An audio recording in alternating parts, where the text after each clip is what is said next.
I táto kniha je inšpirovaná rozhovorom s Agnešou Kalinovou, čo je vlastne jedna z kníh vydavateľstva Aspekt. Tento rozhovor urobila Jana Juráňová s Agnešou Kalinovou a chcela by som sa spýtať, že ako teda tento text vznikol a akým spôsobom naväzuje na tieto rozhovory s Agnešou Kalinovou. Tak bola tam taká drobná inšpirácia pri rozprávaní Agneši. Jej samej bolo, ona sama sa potom čudovala, že koľko vlastne spomínala na rodinu, na príbuzných, hoci sme to skôr zamýšľali ako taký spoločensko, možno politický rozhovor o histórii takej trošku odťažitejšej, ale nakoniec sa tam dostalo veľmi veľa osobných spomienok a nedajú sa všetky ani možno na prvé prečítanie odtiaľ vyloviť a trošku to tam zapadá. A mne veľmi utkvela v pamäti práve táto jedna žena.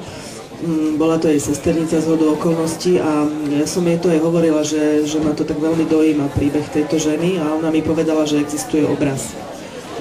No a potom vlastne z toho to vzniklo, že to bola len taká inšpirácia a tie všetky spomienky a tie zápisky už nie sú zápisky tejto ženy, tam už ten príbeh a to všetko je vymyslené a je to vlastne zasadené do prostredia slovenského štátu, sú tam aj citáty z dosť brutálnych slovenských novín v tom čase, ktoré vychádzali z Gardistu a zo Slováka, ktoré som excerpovala zasa keď som písala o rodovnice, lebo vtedy som si viacej excerpovala tieto noviny a vtedy mi teda aj tak ako vyplávali v pamäti noviny z 90. rokov, ktoré vydávali na Slovensku mečiarovské kruhy a boli veľmi tak podobne hnevlivé a také plné nenávisti ako tie noviny za slovenského štátu, takže si myslím, že aj je dôvod si ich trošku pripomenúť a celý ten kontext. No a ten obraz a ten osud tej ženy, ktorá sa tak stratila a proste zomrela a ani nezomrela tou takouto smrťou akože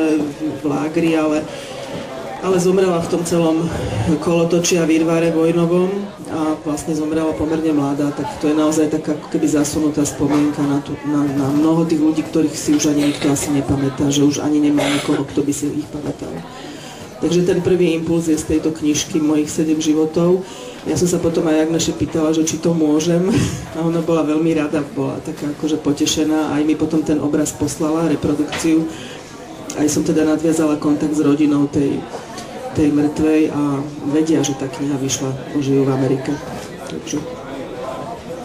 A ako som už spomínala, je tá kniha napísaná veľmi ľahkým štýlom a písala sa ti ľahko? Na to sa mi ťažko odpovedá, lebo neviem, nepísala sa mi ťažko, ale keby sa mi písala ťažko, asi to nechám tak, lebo naozaj nemám toľko času a nebyť nejakých 2 týždňov, ktoré som sa mohla do toho tak intenzívne ponoriť, a ináč to trvá samozrejme tak rok, 2 potom, kým to človek dá dokopy, ale potrebuje na to nejaký priestor. Mne to veľmi vychotí, keď hovorí, že sa to číta ľahko, lebo mne často vyčítajú všetky demagogické písačky a podobne, takže ja si to tu tak užívam, že mi to hovoríš.